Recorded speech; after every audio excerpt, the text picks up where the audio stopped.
Hello friends, വീട്ടിൽ പോയി വന്നതിന് ശേഷം ഞാൻ എൻ്റെ ചെടികൾ കാണിച്ചില്ലല്ലോ. ഇത് നട്ട സമയത്ത് ഞാൻ നിങ്ങൾക്ക് ഇതിൻ്റെ വീഡിയോ ഒക്കെ കാണിച്ചു തന്നിരുന്നു. അപ്പോൾ നമുക്ക് അവർക്ക് വന്ന മാറ്റങ്ങളൊക്കെ ഒന്ന് നോക്കാമല്ലേ. ഇതൊക്കെ അത്യാവശ്യം പൊടിച്ചുണ്ടായിട്ടുണ്ട്. പിന്നെ അതിലുള്ളതൊരു മുസമ്പിൻ്റെ തൈയാണ് കേട്ടോ. ഉണ്ടാവുമോ എന്ന് വെറുതെ ഒന്ന് ട്രൈ ചെയ്ത് നോക്കിയതാണ്. ഇപ്പം അത് കുഴപ്പമില്ലാതൊരു തൈ ആയിട്ടുണ്ട്. ഇനി അതിലും വലിപ്പം വരുമോയെന്ന് ഉറപ്പൊന്നുമില്ല കേട്ടോ. എന്നാലും ഒന്ന് ട്രൈ ചെയ്ത് നോക്കാമല്ലോ.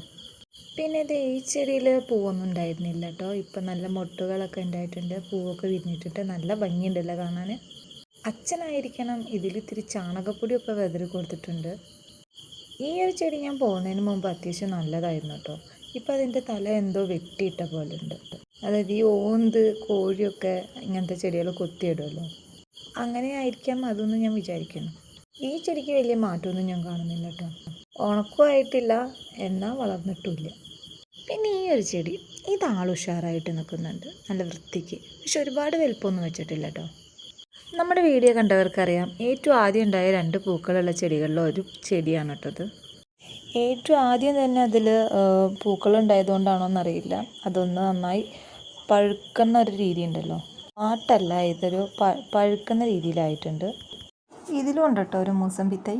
അതുപോലെ തന്നെ അതിൻ്റെ സൈഡിൽ അമ്മ ഒന്ന് കൊണ്ടുവന്ന് കുഴിച്ചിട്ട് അരിപ്പൂവിൻ്റെ തൈ ചെടിയാണ്.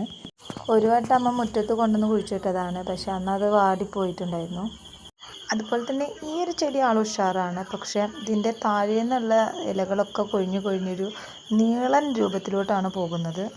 പിന്നെ ഈ ഒരു ചെടി ഉഷാറായിട്ടുണ്ട്. ഇതിൽ വേറെ ചെല്ലിയൊക്കെ ഉണ്ടായിട്ടുണ്ടായിരുന്നു, ഞാൻ അപ്പം തന്നെ അത് പൊട്ടിച്ച് കുഴിച്ചിട്ടു. ഈ ചെടികൾ ഇങ്ങനെ കുറേ ചില്ലകളായിട്ട് വരുമ്പോൾ ആ വരുന്ന ചില്ലകളൊക്കെ പൊട്ടിച്ച് വേറെ കുഴിച്ചിട്ടുണ്ടെങ്കിൽ അതൊന്നും ഇതുപോലെ കുറേ ചില്ലകളുണ്ടാവും കേട്ടോ. ഈ ചെടികൾ പെട്ടെന്ന് ഉണ്ടായി കിട്ടുന്ന ചെടികളാണ്. നല്ല രസമുള്ളൊരു കളറാണല്ലേ, എനിക്ക് ഒരുപാട് ഇഷ്ടപ്പെട്ടു.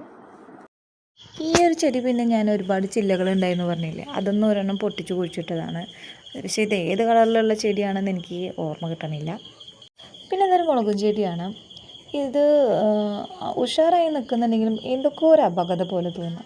ഇതിനെ തൊടിക്കെടുത്ത് മാറ്റി വെച്ചാൽ കുറച്ചും കൂടിയും നന്നായി ഉണ്ടാവും വിചാരിക്കുകയാണ്. ഇതൊക്കെ ഇപ്പോൾ പൂവിടാൻ തുടങ്ങിയതാണ്.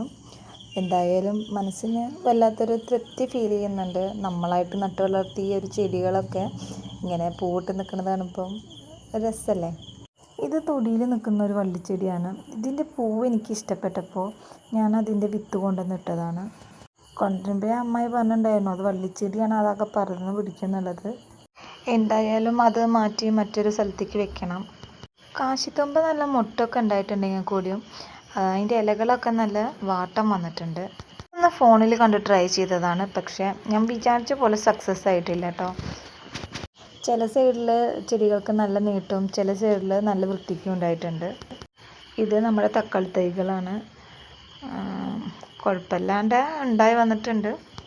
തൽക്കാലം ഞാനിതിനൊരു കുത്തു കൊടുത്തിട്ടേ ഉള്ളൂ, അതിൽ കെട്ടിയിട്ടിട്ടൊന്നുമില്ല കേട്ടോ. ഇത് ഞാൻ ഏട്ടൻ ഉപയോഗിച്ചിട്ടുണ്ടായിരുന്ന ഒരു പഴയ ഹെൽമറ്റ് ഉണ്ട്, അത് ഒഴിവാക്കിയപ്പോൾ അതിലും ഒരു പരീക്ഷണം എന്ന രീതിക്ക് കുഴിച്ചിട്ടതാണ് കേട്ടോ. ഇതൊക്കെ കുറേ വിത്തുകളാണ് ഇട്ടിട്ടുണ്ടായിരുന്നത്. കോവയ്ക്കയുടെ വിത്തൊക്കെ ഇട്ടിട്ടുണ്ടായിരുന്നു, പക്ഷേ ഇതിലേതാണ് കോവയ്ക്കയുടെ തൈ എന്ന് എനിക്ക് മനസ്സിലാവണില്ല. കോവയ്ക്കയുടെ വിത്ത് മുളച്ചിട്ടില്ല എന്നാണ് തോന്നണത്. കൂടുതലും മുളക് തൈകളാണ് കേട്ടോ ഉള്ളത്. അപ്പോൾ ഇത്രയൊക്കെയുള്ളൂ നമ്മുടെ ചെടികളുടെ വിശേഷം. ഇഷ്ടമായി ലൈക്ക് ചെയ്യുക.